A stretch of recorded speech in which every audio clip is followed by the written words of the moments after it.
Takahashi, and this is Barnes & Noble Tagged. I've got an idea. Instead of getting stressed out, laugh your way through the holiday season. We've tagged some books by some very funny folks, and we even have one of the funniest right here in the Barnes & Noble studio. Richard Belzer is perhaps best known today for his starring role as Detective Munch in the TV police drama Law & Order SVU. Before joining the ranks of dramatic actors, the Bells was a popular stand-up. Now he has mixed up his real life with crime and comedy and come up with his first foray into fiction. We are thrilled to have him in the Tag Studios to tell us all about it. Richard Belzer, you've been tagged. Thank you so much for being here. Oh, thank you for having us. And thank you for bringing your dogs. Yes, Django and Bebe, my two French dogs, who actually I'm their human. My wife and I are their humans. Yes, you are their humans. Right. They are so much fun, and they're running all over the studio, so they'll be in and out the whole time we're talking. All right, tell us about I Am Not a Cop. Well, I've always been fascinated by film noir and by Raymond Chandler, Dashiell Hammett, detective stories, gangster movies. I've been playing a cop for 16 years, and I've also been fascinated by the convergence of reality and celebrity.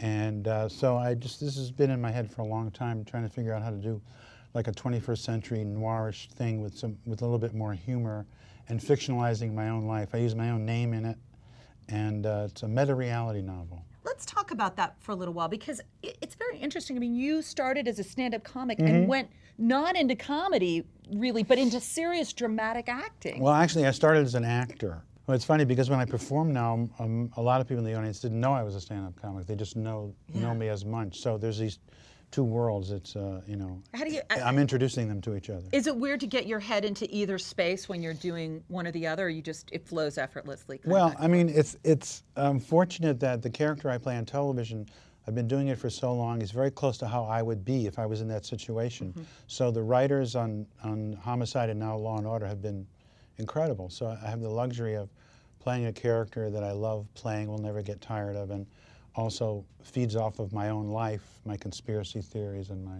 curmudgeonness. What's next for you? Are you going to write another book? Or we've already had, the second book is almost finished in this series for Simon & Schuster. It's called I Am Not a Cop or a Psychic. And it's about the murder of Marilyn Monroe and the mob in Vegas and how I get caught up in all that. All right. But that's the next. That's the next one. You have to buy this. Yeah, absolutely. Yes. So that's great. The book is called I Am Not a Cop. Right. It's out right now, and we wish you the very best of luck with this. Thank you so much. This was fun, and the dogs were very well behaved, weren't they? The dogs were phenomenal, but we want to see them. They were wrestling around all around. It was really. We have coverage of that, don't we?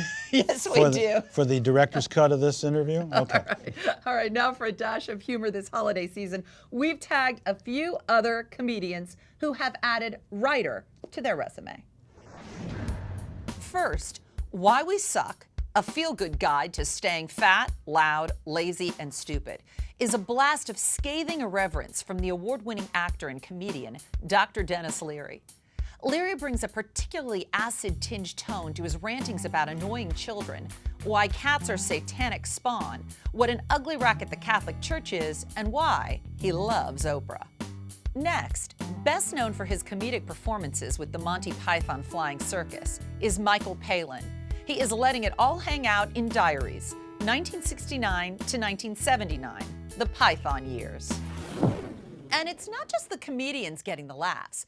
Sometimes the truth is just plain funnier than fiction. So proves the 5th edition of the Darwin Awards. The Darwin Awards, the next evolution.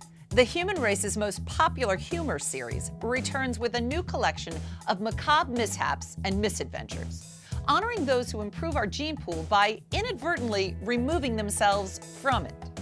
And in 2007, Our Dumb World became one of the hottest books of the holiday season, entertaining and offending hundreds of thousands of readers around the globe. Now out in easy-to-carry paperback, Our Dumb World is a gut-busting send-up in which no nation escapes unscathed. Okay, we want to know what's going to keep you in good humor this holiday season. Just go to bn.com/tagged and cast your vote. We'll let you know the results next week. Now, here's a tag that's sure to get you smiling, because we are still crazy for him after all these years. Out this week, here for the first time in book form, are the collected lyrics of Paul Simon. Paul Simon Lyrics, 1964 to 2008. From the folk rock anthems of the 1960s, The Sounds of Silence and Bridge Over Troubled Water, to the melancholy musings of middle age in Still Crazy After All These Years and You're the One. It's a one-of-a-kind volume that leaves little doubt about the poetry and precision of Paul Simon's gorgeous language. Okay, how cool is this? On Thursday, November the 13th at 7 p.m., Paul Simon will be live in the Barnes & Noble Union Square store in New York City. You can't make it? Don't worry. Our crew will have the video up in the Barnes & Noble studio. All right, to paraphrase the famous Paul Simon, there are about 50 ways that we could end the show today. Hop on the bus, Gus, make a new plan, Stan, or I could probably just say, thanks so much for watching Barnes & Noble Tag. Yeah, that sounds about right. We'll see you next time.